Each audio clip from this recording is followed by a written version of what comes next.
Studio frequency লাইভের নিবেদন haunted 100-এ আজ আপনাদের জন্য রয়েছে বৈশালী দাশগুপ্ত নন্দীর লেখা গল্প খিদে। গল্পের কাহিনী ও চরিত্র সম্পূর্ণ কাল্পনিক, বাস্তবের সাথে এর কোনো রকম মিল একান্তই অনিচ্ছাকৃত এবং কাকতালীয়। বৈশালী দাশগুপ্ত নন্দী বর্তমানে উত্তর কলকাতার বাসিন্দা। পেশায় তিনি একজন সরকারি পোষিত স্কুলের শিক্ষিকা এবং সাহিত্য চর্চা তার নেশা। বিভা পাবলিকেশন থেকে প্রকাশিত তার প্রথম গল্পগ্রন্থ নরকের দ্বার খোলা। এছাড়া পরবর্তীকালে শাপদ, তিনে নেত্র, জেগে আছে শয়তান এবং বেশ কিছু সংকলন গ্রন্থে তার গল্প প্রকাশিত হয়েছে। রেডিও মির্চির Sunday suspense, midnight horror station সহ বেশ কিছু অডিও স্টোরি প্ল্যাটফর্মে তার গল্প সম্প্রচারিত হয়েছে। আগামী দিনেও তার বেশ কিছু গল্প বিভিন্ন পত্রপত্রিকায় ও বই হিসেবে প্রকাশিত হতে চলেছে। আজ গল্প পাঠে রয়েছেন সায়ন্তন, রতনের ভূমিকায় আকাশ এবং অন্যান্য চরিত্রে অনন্যা, জ্যোৎস্না এবং আর্য।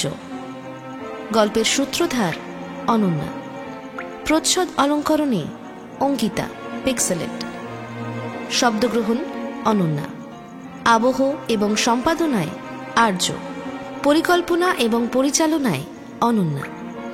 শুরু হচ্ছে আজকের গল্প খিদে।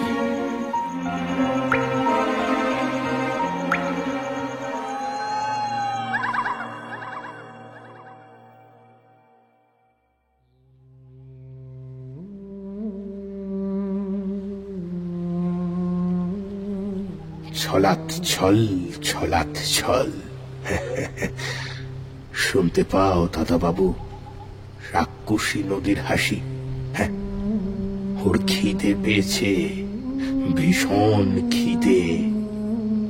আমি এখন চাই দাদা বাবু, ওকে ওকে খেতে দিতে হবে, না হলে রাক্ষসী যে কি অনর্থ বাঁধাবে কে জানে। কাল আবার এই সময় এসো, অনেক গল্প বলবো।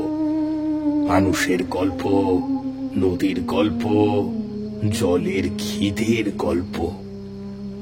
আজ আমি তবে চাই, কেমন? ময়লা সাদা চাদরে মাথা থেকে কোমর অবধি জড়ানো শরীরটা একটু কসরত করে উঠে দাঁড়ালো। পরনের খাটো ধুতিটা এবার দৃশ্যমান হলো। আস্তে আস্তে খুঁড়িয়ে খুঁড়িয়ে অন্ধকারে মিলিয়ে গেল বেঁটে খাটো চেহারাটা। আমি আর কিছুক্ষণ বসে থেকে উঠে পড়লাম। একা একা অন্ধকারে নদীর পাড়ে বেশিক্ষণ বসে থাকা যায় না।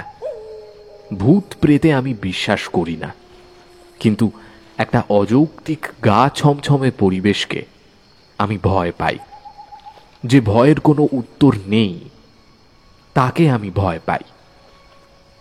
বিজ্ঞান যে ভয়ের ব্যাখ্যা দিতে পারে না তাকে আমি ভয় পাই। তাই একা একা অন্ধকার নদীর রাক্ষসে হাসির কাছে বসে থাকার চেয়ে উঠে পড়াই ভালো মনে হলো। কয়েক যুগ পর মামার বাড়ি এসেছি।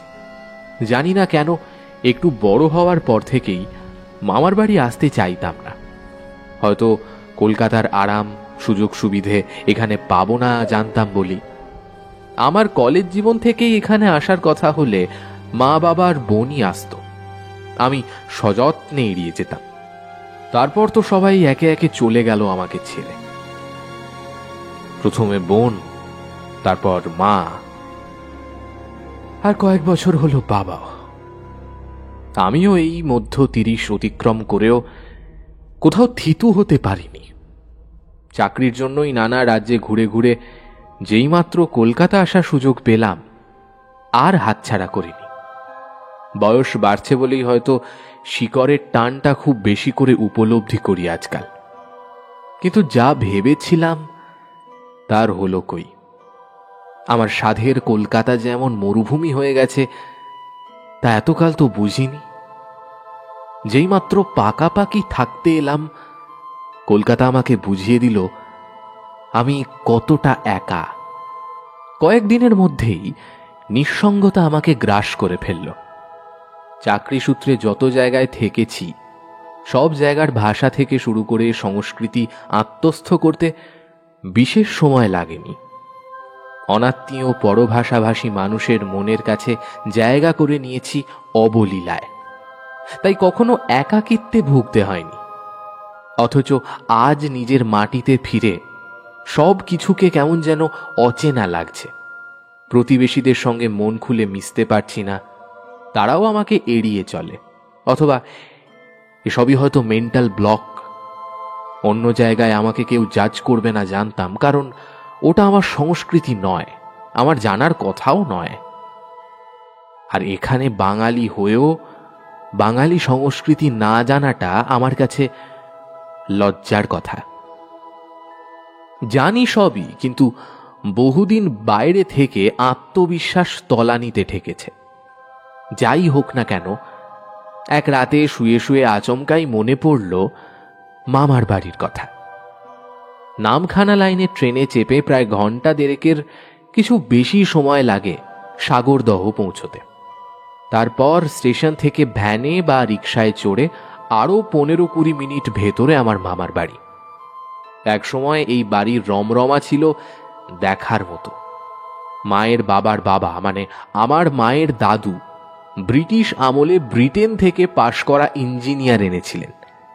শুনেছি তার সাহেবী কেতার গল্প মানুষের মুখে মুখে ফিরত। বাড়িতে সাহেব সুবোদের যাতায়াত লেগেই থাকত। আমার দাদুর কাছেই শোনা তার ছোটবেলায় স্বয়ং লর্ড মাউন্টব্যাটেন নাকি একবার এসেছিলেন এই বাড়িতে। তার সই করা বাঁধানো শংসাপত্র আমিও ছোটবেলায় এই বাড়ির দেওয়ালে ঝোলানো দেখেছি। এখন সেসব কালের গর্ভে। আমি অবশ্য একটু বড় হওয়ার পর থেকে মায়ের দাদুর এই ব্রিটিশ তোষণের গল্প শুনলে খুব রেগে যেতাম। চোখা চোখা বাক্য বানে বিদ্যাম মাকে। এখন মায়ের থতমত খাওয়া মুখটা মনে পড়লে বড় মায়া হয়। যাই হোক, যেদিন রাতে মনে পড়ল মামার বাড়ির কথা, তার পরদিনই বেরিয়ে পড়লাম। ট্রেন ধরে মামার বাড়ি পৌঁছতে বিকেল 4টে মতো বেজে গেল। মামা বাড়িতে এখন মানুষ বলতে বড় মামি আর ছোট মামি, আর কেউ জীবিত নেই। দুজন দুটো ঘরে থাকেন। বড় মামি বিছানা নিয়েছেন। প্রাকৃতিক কাজগুলোর জন্য কোনো মতে প্রায় হামাগুড়ি দিয়ে বাথরুমে যেতে পারেন। আমি গিয়ে পরিচয় দিতে চিনলেন।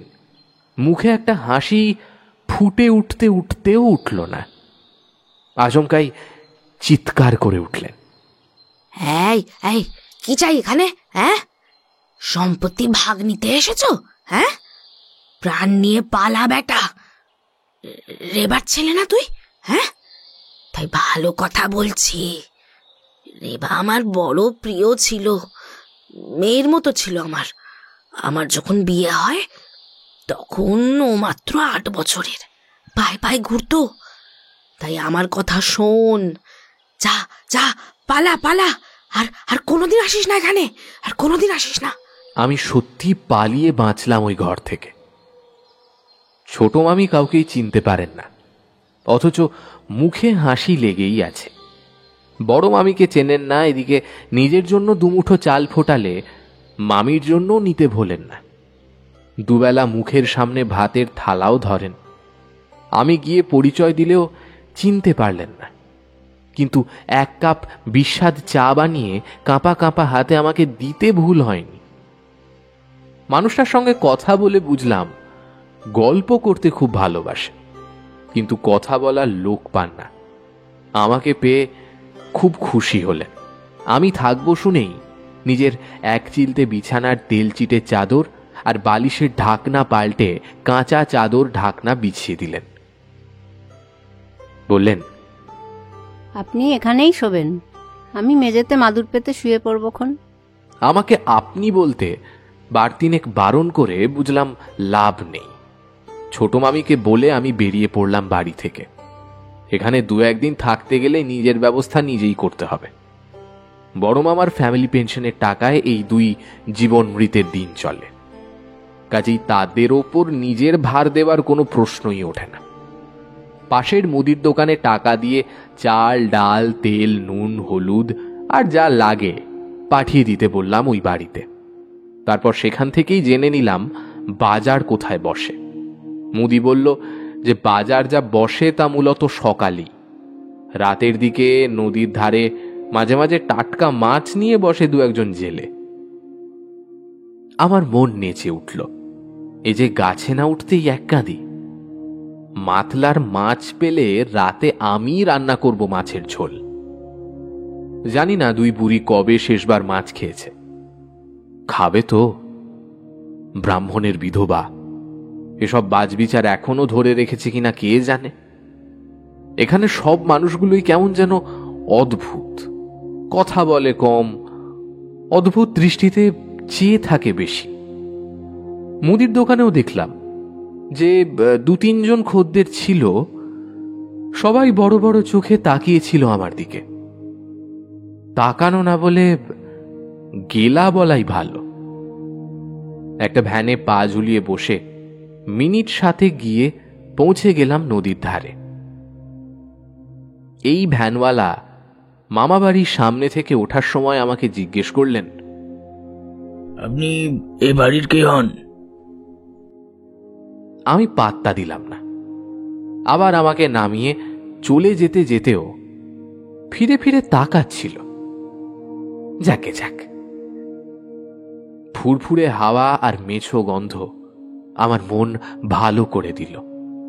ভ্যানওয়ালাকে টাকা মিটিয়ে দিয়ে নির্জন রাস্তা দিয়ে এগিয়ে বাঁ হাতের একটা গলি দিয়ে একটু হাঁটতেই বাঁধানো পার চোখে পড়ল। কংক্রিটের সিঁড়ি ধাপে ধাপে নেমে আসছে। এখনো আলো আছে, তবে অচিরেই তা নিভে যাবে। নদীর পাড়ে কোনো আলোর ব্যবস্থা আছে বলে তো মনে হলো না। চারিদিক নির্জন বলে নদীর জলের মৃদু গর্জন দূর থেকেই কানে আসছিল। কাছাকাছি যেতেই বুকটা কেমন কেঁপে উঠল। নদীর ওপারে অন্ধকার নেমেছে, তাই নদী আর আকাশের সীমারেখা আর চোখে পড়ছে না।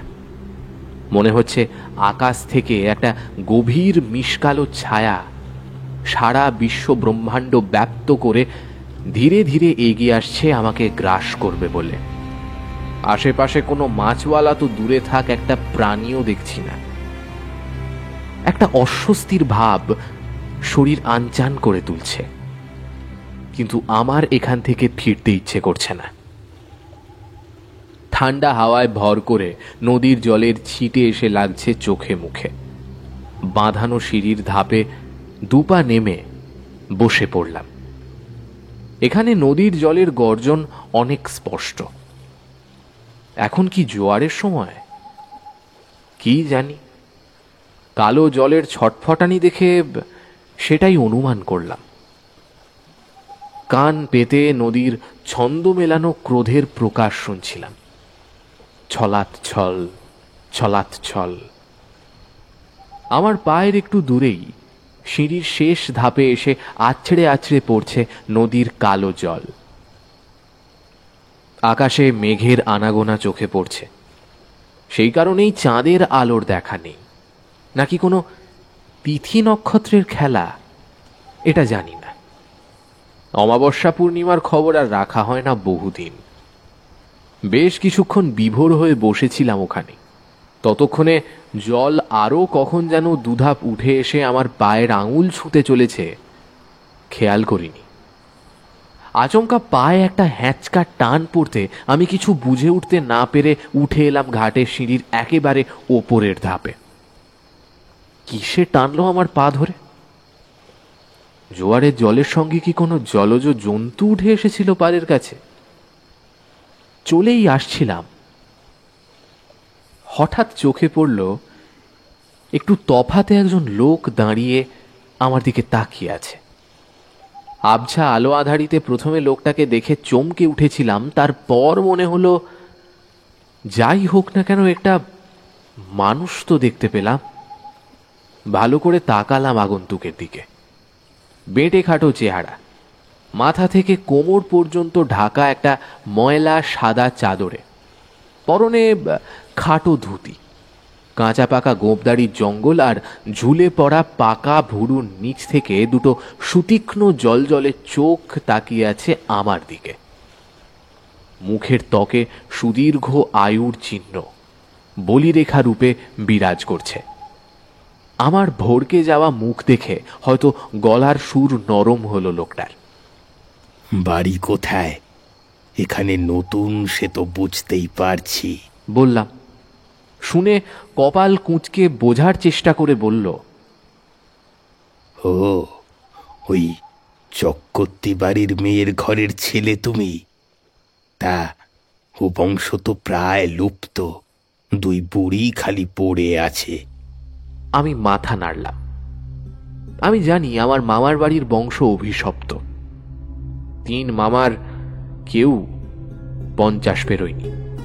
2জন নিঃসন্তান ছিলেন, আর বড় মামার 2 ছেলে, দুজনেরই মৃত্যু হয় জলে ডুবে, এই নদীতেই। একজন 12 বছর বয়সে, অন্যজন 23। অথচ দুজনের কারুরই সেই সময় নদীতে যাওয়ার কথাই ছিল না।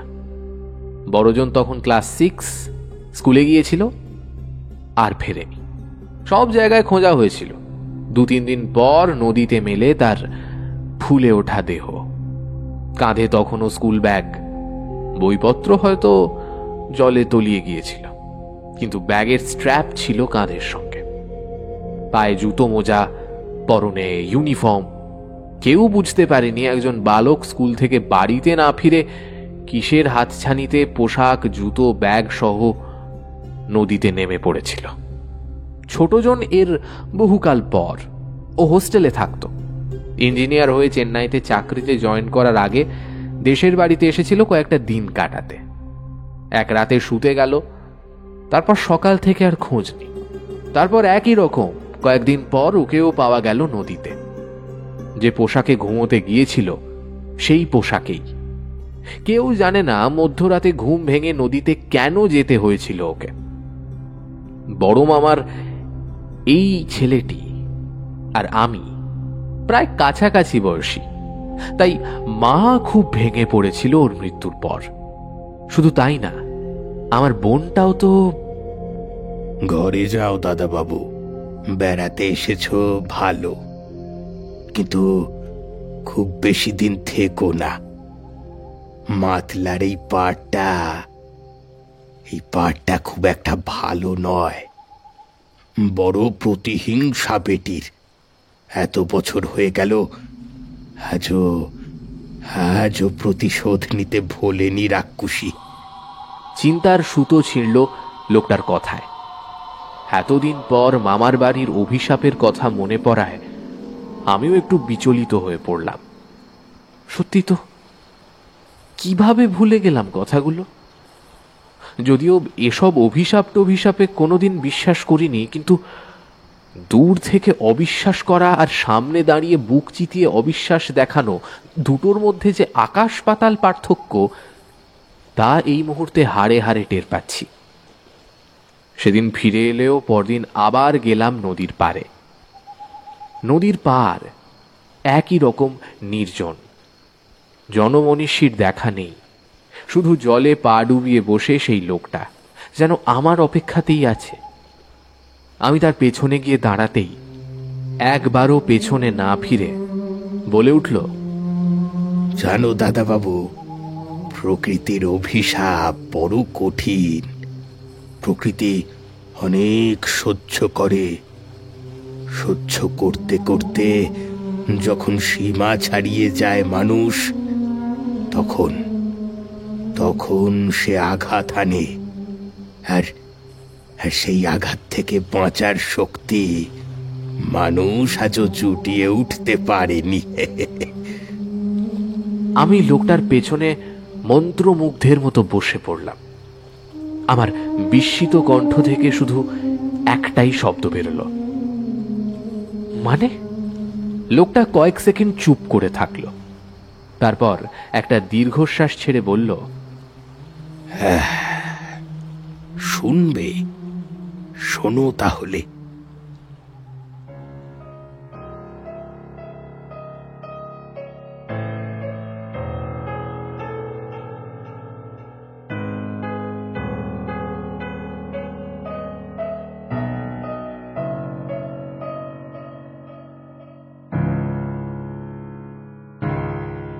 আজ থেকে অনেক বছর আগের কথা।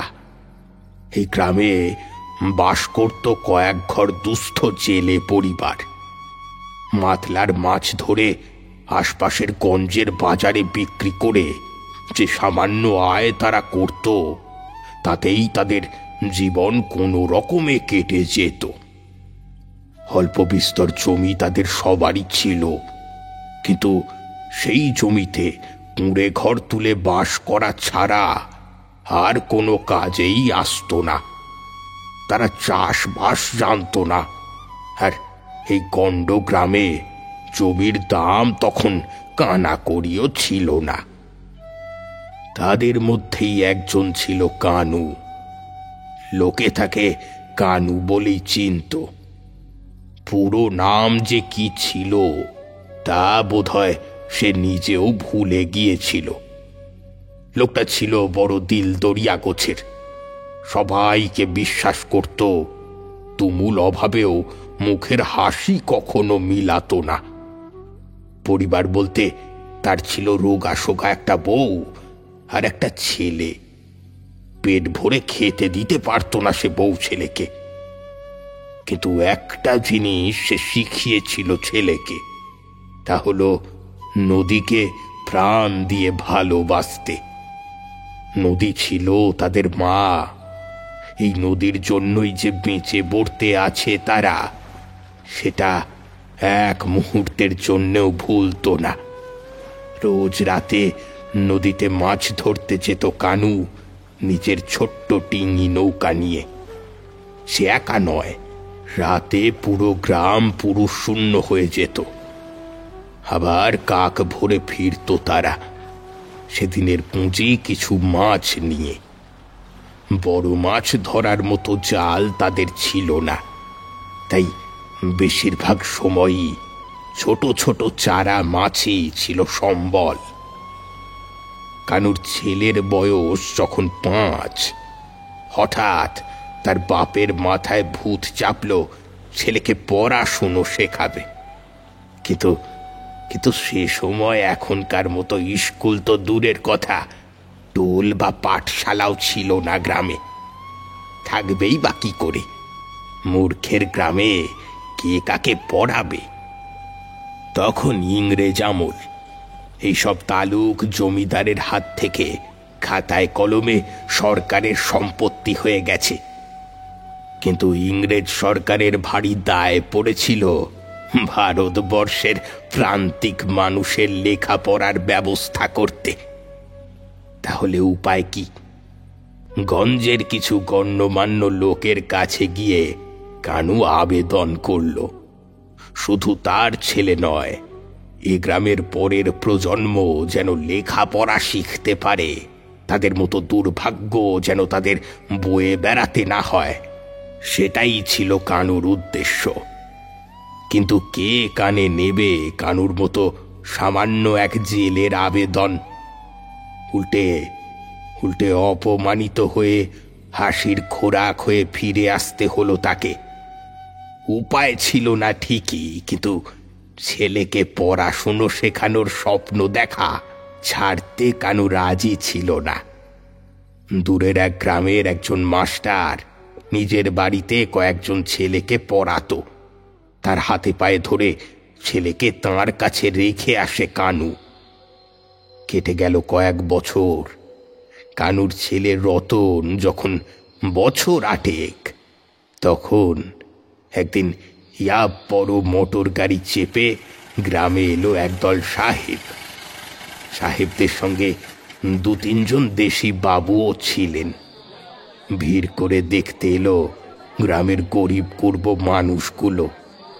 শোনা গেল মাতলার এই অংশে তৈরি হবে বন্দর, বড় বড় জাহাজ এসে ভিড়বে এখানে। মুখ চাওয়াচাওয়ি করলো গ্রামের মূর্খ মানুষগুলো। পড়াশুনো না জানলেও তারা জানে সুন্দরবনের ম্যানগ্রোভ অরণ্যের মনের কথা, মাতলার অভিমানের কথা। নদীর পাড়ের ম্যানগ্রোভ কেটে সাফ করে দিলে ভারসাম্য বিগড়ে যাবে গোটা প্রকৃতির। এ কথা নিজেদের মতো করে বুঝে নিয়েছিল মানুষগুলো। তাই প্রথমে কানুর নেতৃত্বে তারা সাহেবদের বোঝাতে গেল। মার খেয়ে সারা গায়ে কালশিটে নিয়ে যখন তারা ফিরে এলো, জেদ তাদের বিদ্রোহের চেহারা নিয়েছে ততক্ষণে। লোকটার গলার স্বরে একটা মায়া আছে। আমি মোহগ্রস্তের মতো শুনছিলাম। সে বলে চলল, এই সামান্য নগণ্য মানুষগুলোর দুর্বল প্রতিবাদ আর বিদ্রোহ সাহেবদের পথে বিন্দুমাত্র বাধা সৃষ্টি করতে পারল না। তাদের পাচাটা আমাদের দেশি বাবুদের সহায়তায় দুদিনে তারা লোপাট করে দিল মানুষগুলোকে। রাতের অন্ধকারে মাছ ধরার সময় তাদের খুন করে ভাসিয়ে দিল মাতলার বুকে, আর তাদের খোঁজও মিলল না। একমাত্র মাতলা জানল তাদের করুণ কাহিনী। নিখোঁজ মানুষগুলোর পরিবারের কান্নায় ভারী হয়ে উঠল সাগরদহর আকাশ বাতাস। অনেক মহিলা মাতলায় ঝাঁপ দিয়ে আত্মহত্যা করল অভাবের জ্বালায়। বাকিরা নানা জায়গায় ছড়িয়ে পড়ল। কানুর স্ত্রীও সেই আত্মহত্যা করা মহিলাদের মধ্যে একজন। কিন্তু এসবে মন ভিজল না ওই সাহেবদের আর দেশি বাবুদের। তাদেরই একজন ছিলেন বিমান চক্রবর্তী, তোমার দাদুর বাবা। তিনি ছিলেন এই বিদ্রোহ দমনকারী দলের নেতা। বিদ্রোহ দমনের সাফল্যের পুরস্কার হিসেবে ইংরেজ সরকার তাকে রাখলেন বন্দর তৈরির দায়িত্বের পুরো ভাগে। তাঁর ও তার পরিবারের থাকার জন্য তৈরি হলো বিশাল অট্টালিকা। কিন্তু হাজার চেষ্টাতেও বন্দর তৈরি করা গেল না। অরণ্য কেটে সাফ করে দিল ওরা।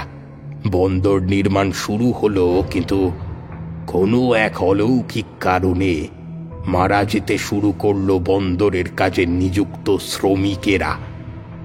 বেশিরভাগই জলে ডুবে, কেউ কেউ নানা জলবাহিত রোগে। যে মানুষগুলোর হয়ে অভিযোগ জানানোর কেউ ছিল না, তাদের হয়ে বিচারের ভার নিল মাতলা। একটা সময়ের পর কেউ আর কাজ করতে চাইল না এখানে। সাহেবদের ভয়ে বা তাদের অত্যাচারেও রাজি হলো না এখানে আসতে। বন্দরের কাজ পরিত্যক্ত হয়ে পড়ে রইল। সময়ের সঙ্গে সঙ্গে ম্যানগ্রোভ অরণ্য আবার গজিয়ে উঠল। গ্রামের লোক বসতি হলো ধীরে ধীরে। শুধু রেহাই পায়নি বিমান চক্রবর্তীর পরিবার। জানা নেই, হয়তো বাকিদেরও বংশ এভাবেই লোপ পেয়েছে। বিমান চক্রবর্তী আর তাঁর পরিবার এই গ্রামেই বাস করত বলে তাদের কথা সবাই জানে। লোকটা চুপ করল। চারিদিকে শুধু জলের শব্দ।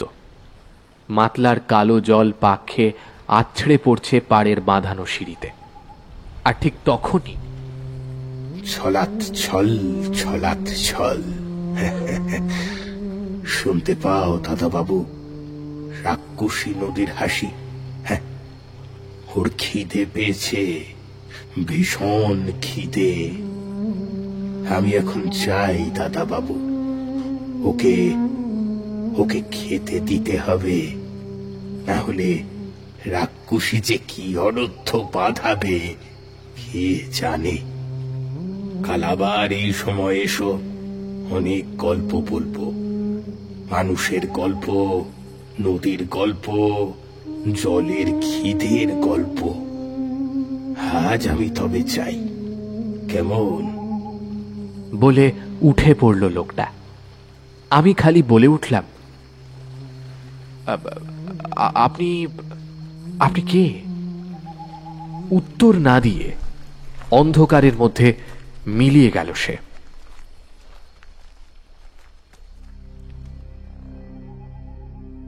পরদিন ফিরে যাব ভেবেছিলাম, কিন্তু হলো না। ছোট মামি হঠাৎই বেশ অসুস্থ হয়ে পড়লেন। গা পুড়ে যাচ্ছে জ্বরে। আমি সামান্যই কিছু রান্না করে দুই বুড়িকে খাওয়ালাম। তারপর সঙ্গে থাকা ওষুধ খাইয়ে দিলাম। বিকেলের দিকে দেখলাম জ্বর কিছুটা কমেছে, কিন্তু বেশ দুর্বল, অঘরে ঘুমোচ্ছে। ঠিক করলাম কাল সকালে সারাদিনের রান্না করে রেখে জলখাবার খেয়ে আর খাইয়ে বেরিয়ে যাব। 11টা নাগাদ একটা ট্রেন আছে, ওটা ধরলে বিকেল হওয়ার আগেই বাড়ি পৌঁছে যাব। নদীর পাড়টা আমাকে টানছিল, বিশেষ করে ওই লোকটার পরিচয় জানার আগ্রহটা কিছুতেই দমন করতে পারছিলাম না। বেরিয়ে পড়লাম বাড়ি থেকে। আজ আর ভ্যান নিলাম না, পায়ে হেঁটেই যাব ঠিক করলাম। গ্রামের রাস্তাঘাট দেখতে দেখতে হাওয়া খেতে খেতে চলে যাব। তাই করলাম। নদীর ঘাটে পৌঁছতে মিনিট 20 লাগলো। গিয়ে এদিক ওদিক তাকিয়ে কোথাও সেই লোকটাকে দেখতে পেলাম না। একটু হতাশ হয়ে বসে পড়লাম। আজ আকাশে প্রচুর মেঘ, কালো কালো মেঘ থরে থরে আকাশ আচ্ছন্ন করে রেখেছে। একটা ঝোড়ো হাওয়া দিচ্ছে। হাওয়াটা শরীর ঠান্ডা করে দিচ্ছে ঠিকই, কিন্তু তাতে কোনো স্নিগ্ধতা নেই। মাতলার কালো জল আজ আরো বেশি অশান্ত। পায়ের কাছে শেষের ধাপে যে ঢেউ এসে আছড়ে পড়ছে, তাতে গম্ভীর চাপা গর্জন। মনে মনে মাতলার উদ্দেশ্যে বললাম, আজকেই তোমার সঙ্গে শেষ দেখা আমার। আবার কবে দেখা হবে জানি না, আদৌ হবে কিনা তাও জানি না। কতক্ষণ এভাবে বসেছিলাম জানি না। ঠিক পাশ থেকে একটা কণ্ঠস্বর শুনে চমকে উঠলাম। কখন যেন সেই লোকটা এসে বসেছে আমার গা ঘেঁষে।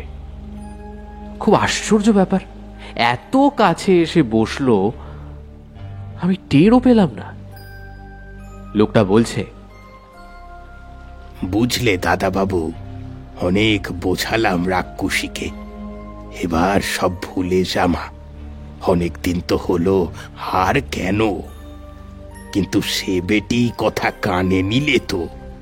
সে বলে কিনা, এই তো শেষ প্রতিশোধ, এরপর আমি শান্ত মেয়েটি হয়ে যাব, আর তোকে চালাবো না। কি আর করি, বেটির কথা না রাখলে বেটি আমাকেও ছাড়বে না। তাছাড়া এত খিদেই নদীর, খাবার না পেলে নরকের আগুনের মতো সব কিছু গ্রাস করে নেবে পাগলি। আমি হাঁ করে শুনছিলাম। এতক্ষণে আমার সন্দেহ হলো, লোকটার কি মাথায় গোলমাল আছে? কি বলে চলেছে? আমি কিছু বলার আগেই সে বলে উঠল, গ্রাম জনশূন্য হয়ে যাবার পর বাপ মা হারানো একটা ছোট্ট ছেলে ফিরে এসেছিল তার শূন্য ঘরে, থেকে গিয়েছিল এখানে। গ্রাম তখন শ্মশান। মাতলা একে একে ফিরিয়ে দিতে শুরু করেছে পচা লাশগুলো। ফুলে ঢোল হয়ে যাওয়া লাশের উৎকট গন্ধে তখন আশেপাশের গ্রামগুলোতেও টেকা দেয়, কিন্তু ছেলেটার কোনো গন্ধ লাগতো না। সে ওই পচা গলা লাশ ঘেঁটে ঘেঁটে দেখত তার বাবা মা আছে কিনা সেখানে। খাওয়া নেই, ঘুম নেই, সেই দিনগুলোতে মাতলা তার মা হয়ে আগলে রেখেছিল তাকে। তারপর একদিন সে বড় হলো, এখানেই বাস করতে লাগলো। আস্তে আস্তে লোক বসতি হলো গ্রামে। বিমান চক্রবর্তী আর তার পরিবার পাকাপাকি ভাবে বসবাস করতে লাগলো এখানে। শুধু কেউ জানলো না মাতলার সঙ্গে চুক্তি হয়েছিল ছেলেটির হয়ে প্রতিশোধ নেবে মাতলা, আর নদীর খিদে মেটানোর জন্য সে আনবে শিকার। আমি উঠে দাঁড়ালাম। বৃষ্টি শুরু হয়ে গেছে, আর এখানে বসে থাকা নয়, বাড়ি ফিরতে হবে। শুধু যাওয়ার আগে একটা কৌতূহল কিছুতেই দমন করতে পারলাম না। বলে উঠলাম, কে সেই ছেলেটি? রতন। অন্ধকারে চকচক করে উঠল লোকটার চোখ।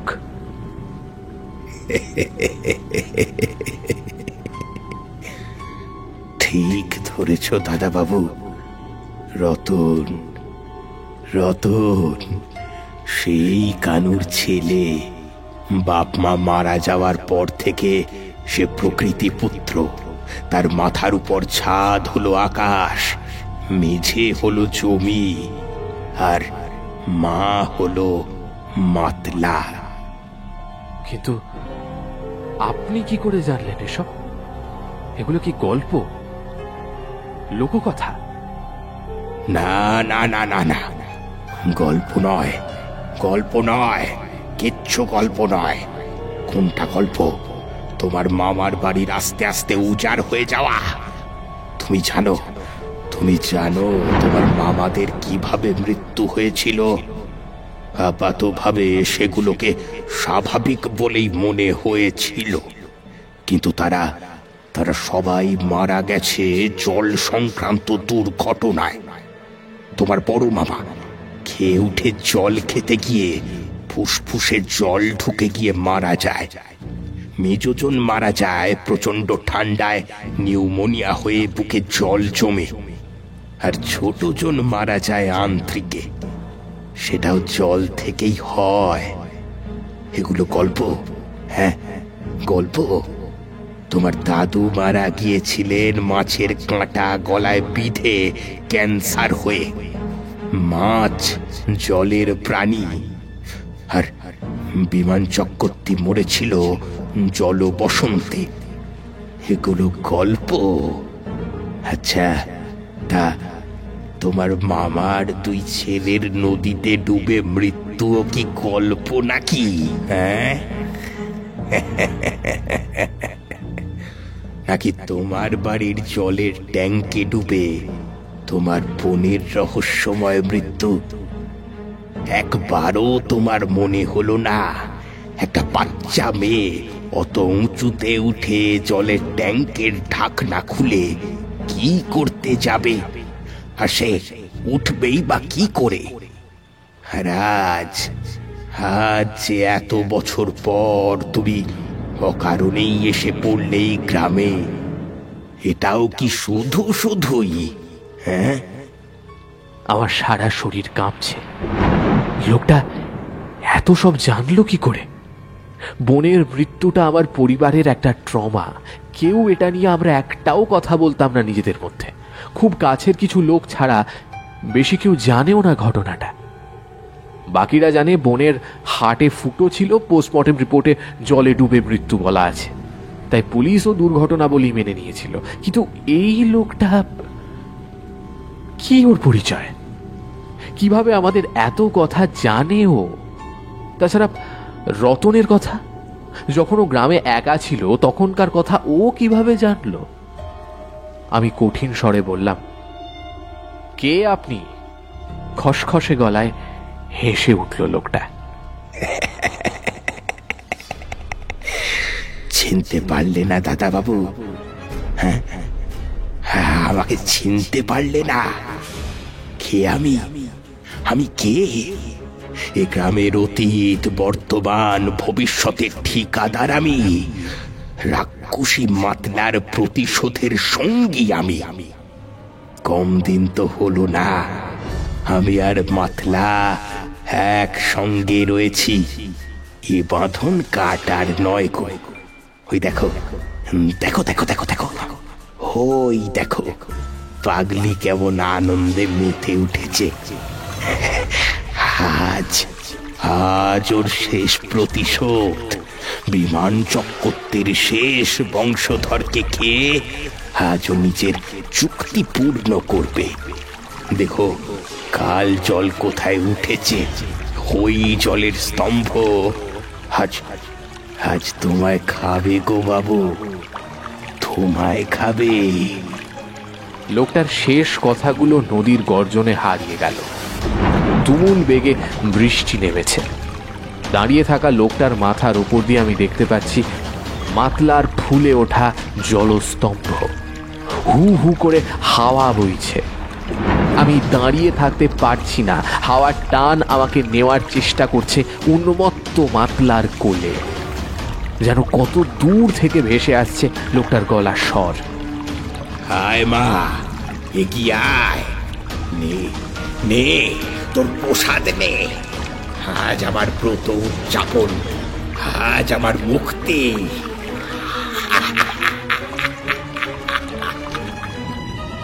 দুহাত ওপরের দিকে মেলে আঙুলের অদ্ভুত সব ভঙ্গি করে চলেছে সে।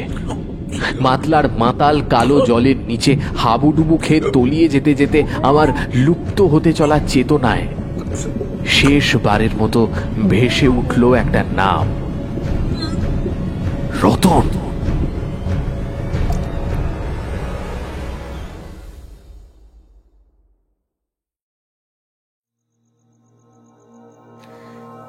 এতক্ষণ শুনছিলেন বৈশালী দাশগুপ্ত নন্দীর লেখা গল্প খিদে। গল্পটি কেমন লাগলো অবশ্যই আমাদের কমেন্ট বক্সে জানান। আপনার লেখা বা পছন্দের কোনো গল্প শুনতে আমাদের মেল করতে পারেন frequencylive5@gmail.com এই ঠিকানায়, এবং ফলো করতে পারেন আমাদের ফেসবুক পেজ হন্টেড 100। হন্টেড 100-এর আরও নতুন নতুন গল্প শুনতে সাবস্ক্রাইব করুন আমাদের ইউটিউব চ্যানেল। শুনতে থাকুন Haunted 100